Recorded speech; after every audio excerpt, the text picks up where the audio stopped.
everyone, welcome to It's in the Bag Crochet with Darla. This is going to be a longer video, so you might want to get yourself something to drink. My drink of choice today is ice water with lemon.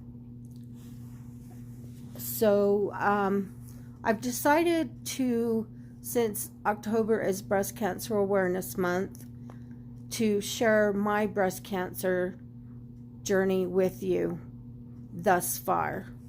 It's not completed. By the way, this hat is from, it's a tutorial from Bag O' Day, and I'll link it in the description box below. It's a really fun make, and I really like how it's made up, so I'll link that for you. So my journey started, I have notes here, so I'm looking down. I noticed there was like a weird sensation in my right breast, and I couldn't feel a lump or anything like that, but I felt something was going on inside. And so on July 7th, I went for my first mammogram to get this checked out. And as I figured, I got called back for a second mammogram with an ultrasound. So by this time, I'm feeling a little nervous, a little scared, and of course, anxious. So my second mammogram was on July 26th. And, you know, just the first time I had a mammogram, I never got called back, so it wasn't scary. But being called back and having that sensation and knowing that, you know, there's a possibility something might be going on, it was really scary. You know, thinking about the possibility of having cancer. So after my second mammogram with the ultrasound, they called me back for a biopsy. By this time in my mind, I've pretty much determined that I have breast cancer. But they have to go through these procedures to rule anything else out. And, you know, these waiting for the next procedure to take place was just driving me crazy. And I deal with an anxiety disorder anyways, and this was just making it probably at a level 10. So that took place on August 16th.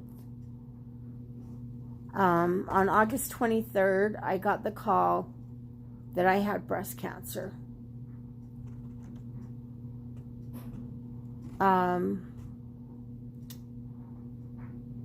It wasn't a surprise to me to get this call, because like I said, by this time I had pretty much chalked it up that, you know, I did have it, and I was just waiting for the for sure, yes, you have breast cancer, and then this is what we have to do. So, let's see. So on September 6th, I met with 3 doctors to come up with a plan of action. I found out my tumor was small, and I was in a stage 1A, which is even better than a stage 1. I was told I would have a lumpectomy, and then radiation, and then hormone blockers, since my cancer was caused from hormones. Let's see. I was very positive when I got, when I talked to these doctors. They said that I would not need chemotherapy, that, the lumpectomy, the radiation, and the hormone blockers should all be successful, and I should beat this. So my husband and I both are feeling very positive about the news. We caught it early, and we both agreed that this is just a little bump in the road for us. Together, we're going to beat this. So the surgery date was set for October 5th. And again, waiting is the hardest part. So, of course, anytime you have surgery, you have to have a pre-op. So my pre-op, I can't remember what day I did that, but the pre-op doctor noticed my leg and foot were very red and hot to touch.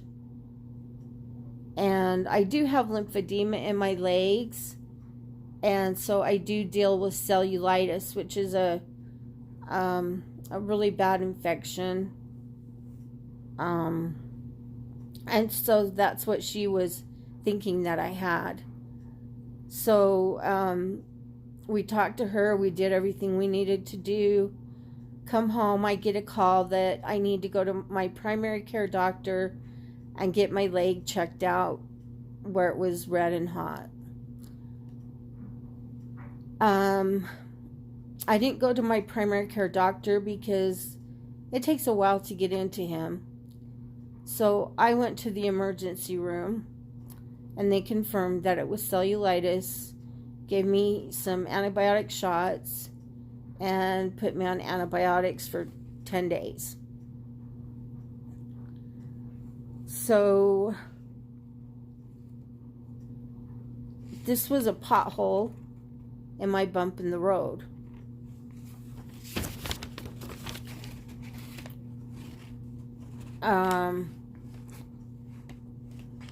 Because I was thinking this would postpone my surgery, and I was not happy about if I had to wait any longer than I already was waiting to get this out of my body. So now I'm on antibiotics to treat the cellulitis, and I get notified that I need to have an echocardiogram. So the first available appointment to get an echocardiogram was October 4th, the day before my surgery. And I was told if this echocardiogram had any problems with my heart, then that may delay my surgery. So imagine that someone with an anxiety problem, and that is what if everything, I'm thinking, okay, so I do this the day before surgery. What if something shows up? Then my surgery will be postponed. And, I was just thinking, what am I going to do if I can't get this tumor out of my body? Then what's the next step? And my mind was just going all kinds of crazy places. And so, I was very frustrated. So the day of the echocardiogram, this was a day, let me tell you. He had a hard time seeing what he needed to see to make, I guess to determine if there was anything wrong with my heart.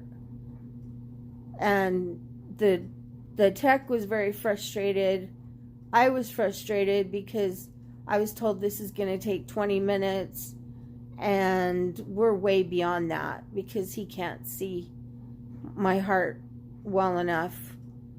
So they decided that they needed to inject me with something. I can't remember what it was. And I don't have good veins.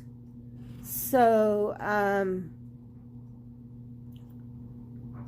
they were struggling to find a vein.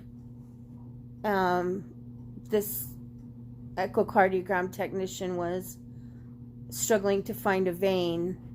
So he called in another guy, and we called him Dan the Man, because he found the vein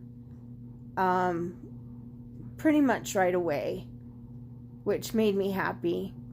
But I was laying there, and I was like, please God, let this just work, you know. And it did, you know, he found a vein.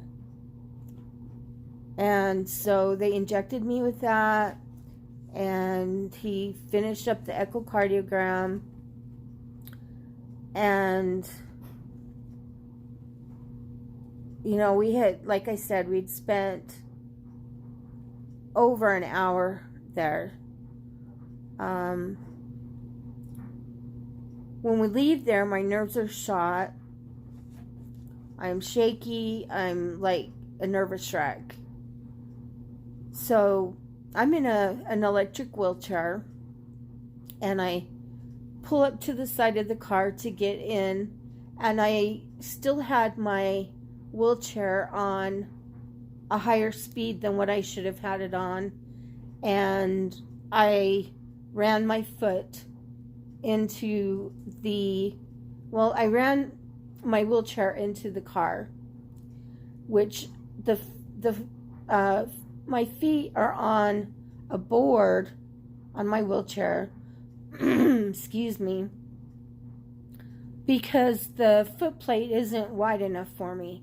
So we've rigged this board there. So this board,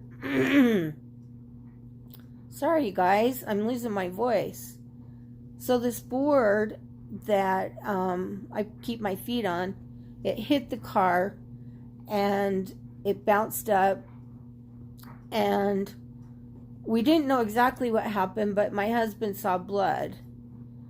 And mind you, here we are at a hospital.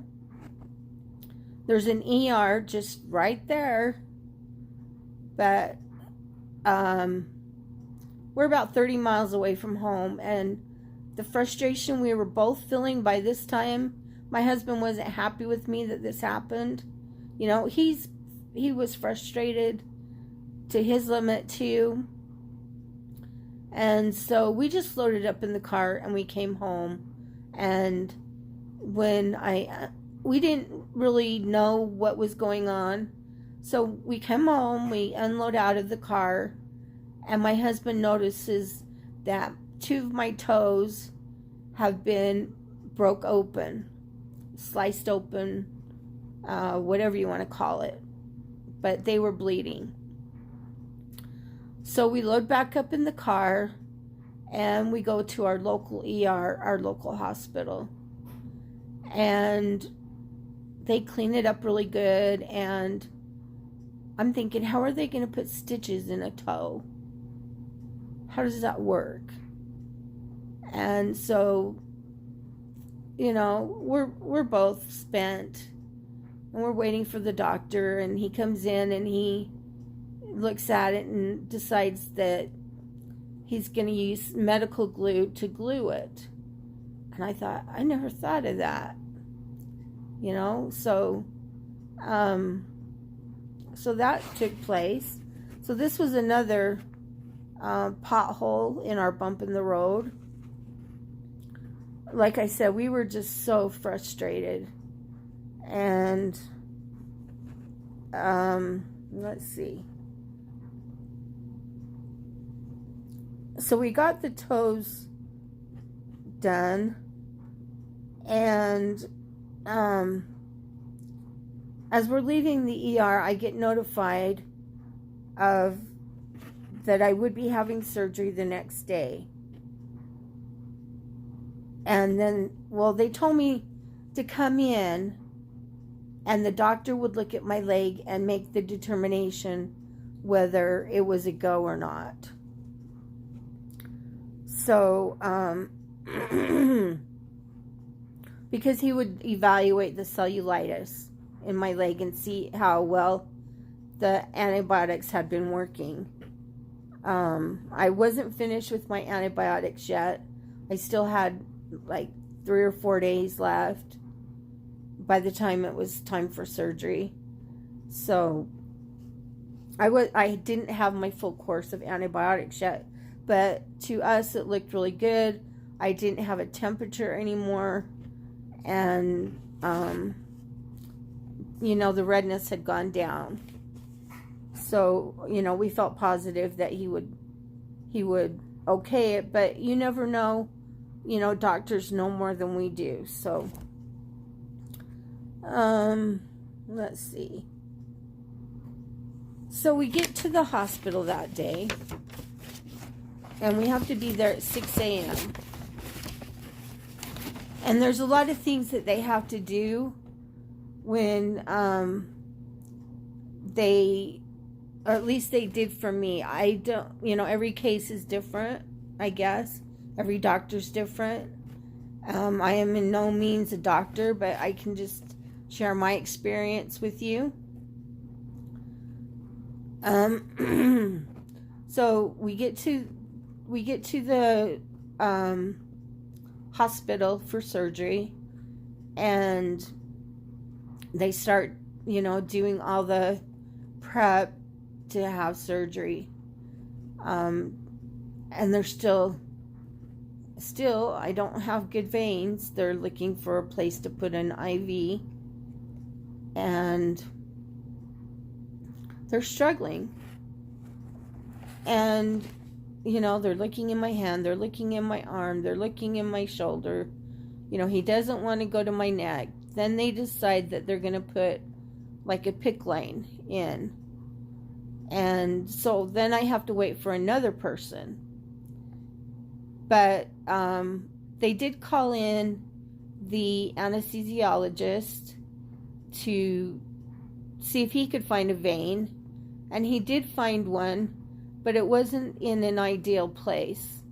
And again, like I said before, I was laying there and I was like, I've had enough. Just, God, please let him find a vein. And he did. So God is there, and I'm feeling him, and it's a little emotional for me. I'm sorry about that. So I'm just waiting. They're doing what they need to do to prep me for surgery, and we still don't have an answer from the doctor if it's a go or not, but of course they want to have me ready. So if it is a go, then I'm ready to go. But everything's being delayed because they can't find a vein. There's other procedures that have to take place before the actual surgery. So they call in the girl that does the PICC lines, and she is looking around at my veins. She's, trying to find a vein, and she's like, I'm not finding anything good. And she, again, I say, God, please let her find a vein. And she does, and she puts in a midline, what she called a midline, instead of a PICC line.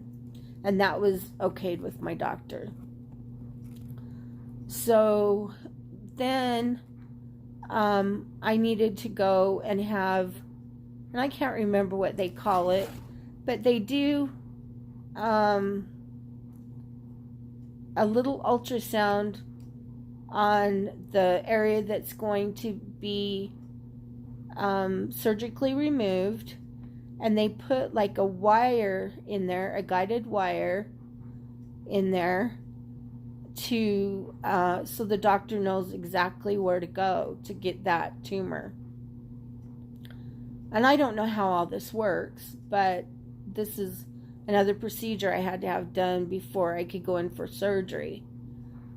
So during this process, I'm watching on the screen, I'm watching something going inside my body, but I'm not feeling it because they've given me local anesthetic or whatever so that I can't feel it. And that is the weirdest thing, to watch something going in your body and not being able to feel it. So anyways, they did that, and they got me back to the waiting.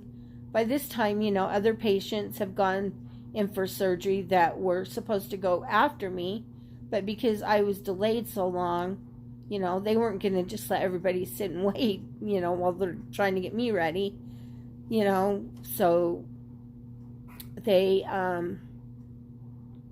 so then I was left to wait, which, I understand because I was a problem child that day. My veins weren't working. There were other procedures that needed to take place. And so I'm okay with this. They've given me something to help me relax. My husband's being very patient, trying his hardest to be very patient. And, I forgot to tell you, the doctor said it was an okay if I spent the night in the hospital. And I didn't want to spend the night in the hospital. I hate staying in hospitals. But, if that's what he wanted me to do, then that's what I needed to do. And he said my husband should stay with me. And so surgery went well. I come out of the anesthetic without any issues, which I usually do. I don't have any problems. There was one time I went under, I think it was to have my gallbladder out or my hysterectomy. I can't remember which one. But I was talking to my cousin and I called her the B word. And I didn't even realize it until my husband told me after I had come to, everything was out of my system. Then he told me that I had said this to my cousin. And I just about died. I started crying. I called her and I apologized. And to this day, we still joke about it. But in this instance, I didn't have any of that going on. So, fortunately, I didn't call anybody a bad name or need to apologize to anybody, which was good. So, they put me in a room. It is so boring in the hospital. I didn't take any yarn because I didn't think I would be staying. The only thing that we could find on TV worth watching was Court TV. And I was so sick of watching that I don't know if I'll ever watch it again. And they have nowhere for my husband to relax. The chair that they said that he could sleep in, no, it didn't work for him. So the poor guy had to sleep in my wheelchair. We had to put pillows and blankets around him to get him as comfortable as possible. And he is a very light sleeper, so every little noise wakes him up. And of course, when you're in the hospital, they come in at night to check your vitals or to give you meds. And so every time they'd come in, he would wake up. So by morning, we're both like, let's order breakfast and hopefully the doctor will come early and release us. And he did. He showed up early and I was so grateful. And he looked at my leg. I did, by this time, I did have a couple wounds on the back of my leg. So he wanted me to have someone come in my home just for wound care, which my husband usually does my wound care, but it was fine. I do what the doctor says. So he's just waiting for, he goes ahead and releases me, but I can't remember what we were waiting on. It took a little bit of time, but I tell you what, we were never so glad to get out of a place as we were to get out of this hospital. Not that they did anything wrong. I had a great... Welcome back to It's in the Bag Crochet with Darla. Sorry folks, I got cut off there, and I can't remember what I was talking about, but by the time we got out of the hospital, we were very, very glad to be on our way home. And we come home and rested, and let's see.